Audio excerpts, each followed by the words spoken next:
Pero esa es la segunda parte, que es la de contraer obligaciones. Esa idea de contraer obligaciones significa celebrar actos jurídicos en los que tú tienes que dar ciertas contraprestaciones. No, ya viene la basura. Perdón. Nos vemos en la próxima. Hola, ¿cómo están? Yo soy Gerardo Estrada y esto es Yuri Radio por el 3500 de su radio en YouTube. La máquina del derecho. La máquina del derecho. Ustedes se preguntarán qué hago con una gorra.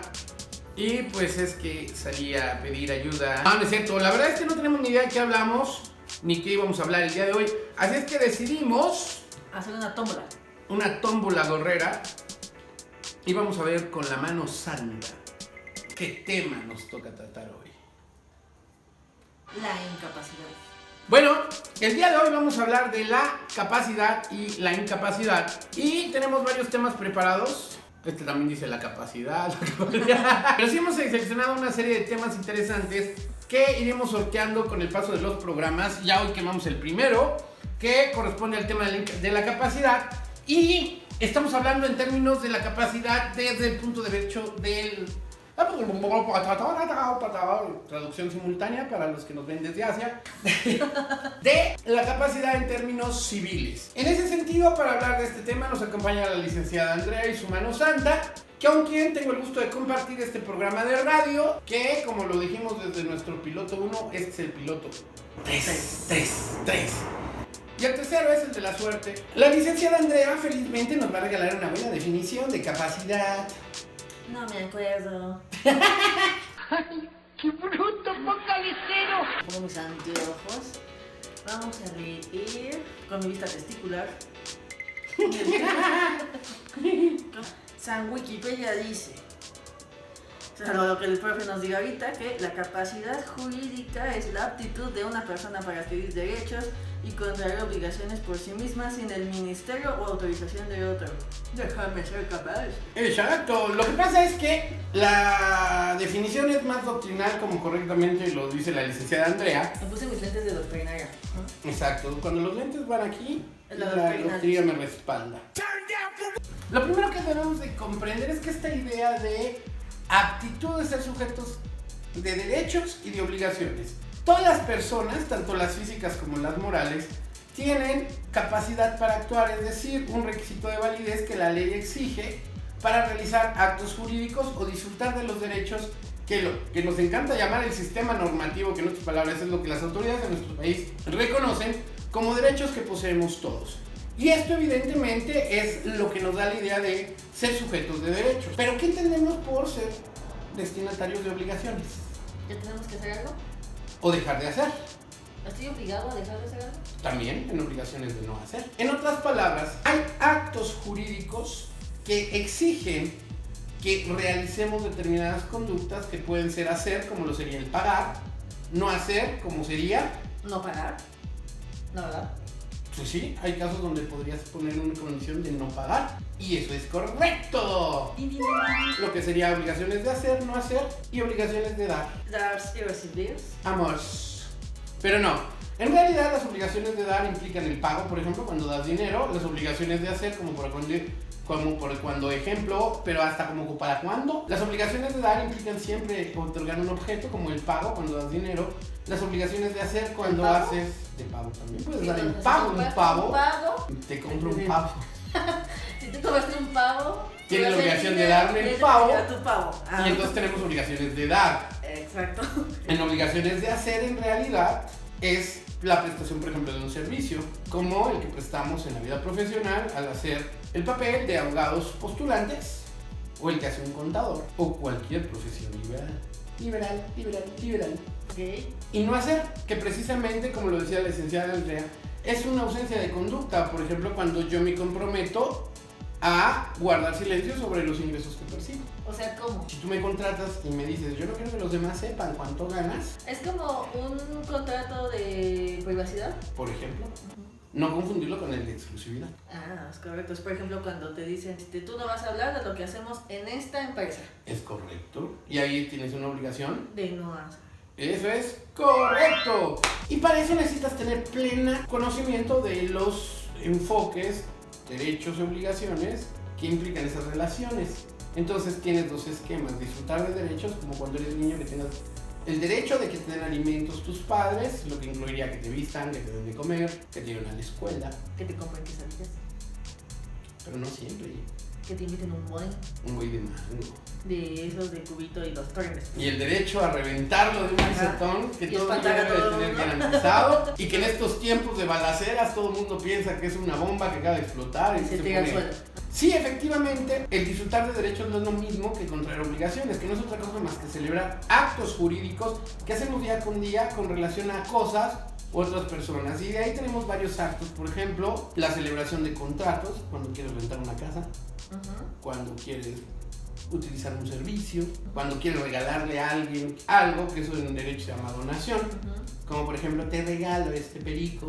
Del perico que pensaron, ese no. Si hablamos del otro perico también, porque como ave tienes que contar con ciertos permisos que tienen que ver con temas ambientales, y el único que sí puedes comerciar libremente es tu llave perico, para que felizmente lo utilices Para poner tu tanque de gas. Tu tanque de gas. Pero bueno, dejando de lado ese pequeño detalle de cuántos pericos puede haber en este país, no sé si hay en otros países más pericos de los que aquí tenemos, pero bueno, dejando de lado el perico, hay otros actos jurídicos que además de que tienes que garantizar que no estás idiota, tienes que tener muy claro cuáles son sus consecuencias, como el matrimonio. Es el único contrato que dices que te casas por amor. Bueno, algunos dicen que el matrimonio es un contrato, que es una institución. Sea lo que sea, de todos modos necesitas estar muy consciente de que te vas a meter en ese rollo porque te da derecho, como por ejemplo el usufructo de la cosa. Con exclusividad, disfrutas de la cosa del otro. Hay que ver cómo. Pero también te carga un chorro de obligaciones, como por ejemplo dar alimentos. Ya soy hasta rico. Ayuda recíproca, lo ayudas en cualquier situación, tan mala que esté jodida la cosa que mejor entre los dos para que sea más leve. No, mejor no. Y eso se establece como obligación. ¿Y no hay obligaciones de no hacer? Sí, tienes como muy prohibido ponerle una madriza a tu pareja, preferentemente. Si siempre ha sido una pésima idea ponerle un ojo morado a tu pareja, no importa si eres hombre o mujer, ¿eh? Yo conozco a algunos amigos que se lo han madreado en una relación matrimonial.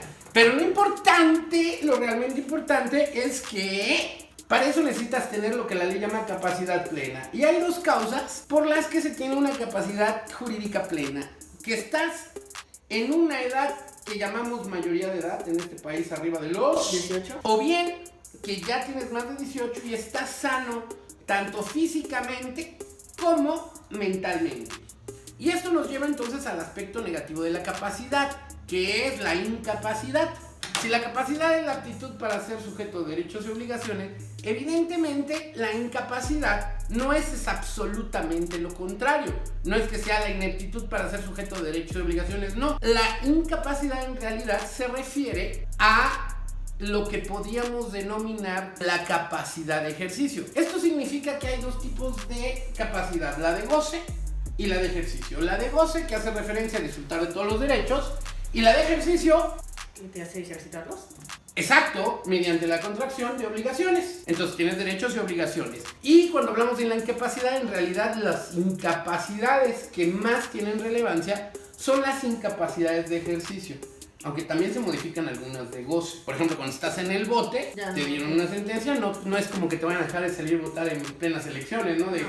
estoy aquí por 20 años, pero voy a votar, regreso más tarde. Y tampoco te puedes candidatear para algún Un cargo político. cargo político, ¿no? Así es. Entonces se restringen derechos políticos y por supuesto el derecho a la libertad de tránsito, porque como quien diste un hilito, te dieron un hilito, ¿eh? Ándale. Ilícito. Un ilícito, un delito, te dieron una temporada de fresco bote en cualquiera de los elegantes hoteles que tenemos en Ciudad de México, el norte, el sur, el oriente. En todo el país hay grandes instituciones al respecto. Pero bueno, dejando de lado esa parte, entonces conviene distinguir cada una de ellas. La primera entonces es la que en términos del artículo 450 se denomina incapacidad natural y que corresponde a los menores de edad porque naturalmente al ser niños Son inútiles. no comprenden, son inútiles. No, perdón, no son inútiles. No, sí son un poco inútiles para algunas cosas, ¿no? Bueno, pues sí, no pueden sobrevivir solos. Pues no, en especial se acaban de nacer. Que es muy mala idea como que tenga 3 meses y lo quieras mandar a chambear así de... Aunque sea de payasito en un crucero, Bueno, más o menos. son inútiles todo lo que te resta de vida, ¿no? Entonces, pues bueno. No, no necesariamente. De vez en cuando hacemos algo bien. No sé cuándo, pero ocasionalmente hacemos algo bien. Sí, es tan esporádico como la visita del El comediante. jale. Bueno, dejando de lado nuestra inactividad natural, desde el punto de vista de la ley, la incapacidad natural es la que tienen los menores de edad, quienes solo pueden disfrutar de sus derechos. El derecho a ser alimentados, el derecho a tener padres reconocidos, que los reconozcan, el derecho a que todos sus padres o tutores legales... A tener un nombre. Claro, pues. Identidad. Porque hay gente que casi el niño ya va a la secundaria y se va a registrar solo, ¿no? O aquel niño que toda la vida se lo pasan diciéndole imbécil. O la gente que tiene 3 actas de nacimiento. Que Sí, no que se nació ponen 3 de veces. acuerdo, ¿no? Por favor, dejen de nacer 3 veces. Siempre es un desmadre tratar de encontrar cuál fue su fecha de nacimiento real. Pero...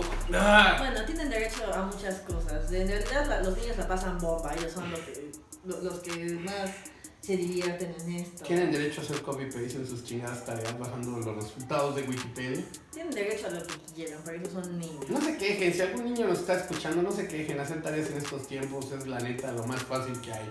Porque ni siquiera las hacen, solo las copian. Sí, no, porque antes el licenciado Gerardo Estrada tenía que ir con los monjes a que les pasaran un poco de sus manuscritos, ¿no? O cuando el monje te tocaba y te decía, el título lo quiero con pluma azul, el contenido con tinta negra, y las palabras importantes y el margen con rojo. Y estás tú como idiota haciendo las tareas. Cuando hablamos de los menores de edad, pueden disfrutar de todos esos derechos, pero no pueden hacer actos jurídicos como contratar un arrendamiento de una casa, casarse. ¿Y qué tal si ya están emancipados? Ya no pueden. En la actual legislación el matrimonio exige que tengas 18 años cumplidos y ya no existe esa norma como anteriormente era, que requerían un permiso especial al ser menores de 18 No, ya no hablaba de años. que se casaran. Si son inteligentes los niños no se casarían. Pero si quieren contratar... No pueden. Si están emancipados... Ya emancipados sí, pero no actos transmitivos de dominio. O sea, no pueden vender sus cosas sin la autorización respectiva. O sea que de nada sirve la emancipación. Pueden disponer de sus bienes muebles, pueden hacer lo que quieran con su tele, con su sala, pero no con la casa de los que sean propietarios. La emancipación también está limitada. Y por ejemplo, ¿qué pasa en esos niños actores que son así, que ganan más que sus papás y que son los que les compran todos sus papás? Hacen Y se feliz a su nariz, son fabulosos. Así que son una maravilla. ¿Qué pasa con esos niños si se emancipan? ¿Se quedan con sus cosas? ¿O Claro, necesitan de hecho los papel? padres no pueden reventarse el patrimonio de sus hijos. O sea, Luisito Rey Sí, se explotó manchó. a Luis Miguel. Se manchó legalmente según dice la telenovela. No es una telenovela, es una serie, perdón. Pues no sé si un explotador de menores, pero sí habría que ver, ya conociendo el asunto de la vida real, si hubo mal manejo de los bienes. Porque eres un administrador y el administrador tiene la responsabilidad de cuidar el patrimonio Del capaz, en este caso de los menores de edad. Por eso todos los artistas tienen como managers, que en la realidad son sus representantes legales, o sus papás. Cómo manejan el patrimonio es otra historia. No sé si con Luisito Rey haya sido así, pero lo tendrían que ver sus propios abogados de Luis Miguel. Aunque tampoco tiene mucho caso, porque Luisito Rey tiene un buen rato que se enfrió. Bueno, Como que no lo calentó y el sol. no, ya no lo calentó el sol ahí en la playa. Entonces, la primera cuestión que debe quedar clara es que los menores de edad tienen una incapacidad natural. La cosa se complica más tratándose de los mayores de edad. Para eso recurriremos otra vez a la técnica de los lentes y buscaremos el artículo 450 del Código Civil, que nos habla de los dos tipos de incapacidad. Y, como hicimos en los pilotos pasados, vamos a tratar de explicar cada una de estas causas, cómo se manifiesta. Y lo importante que tenemos que entender respecto a la incapacidad de las personas mayores de edad es que no serán incapaces hasta que un juez no determine esa incapacidad. La máquina del derecho.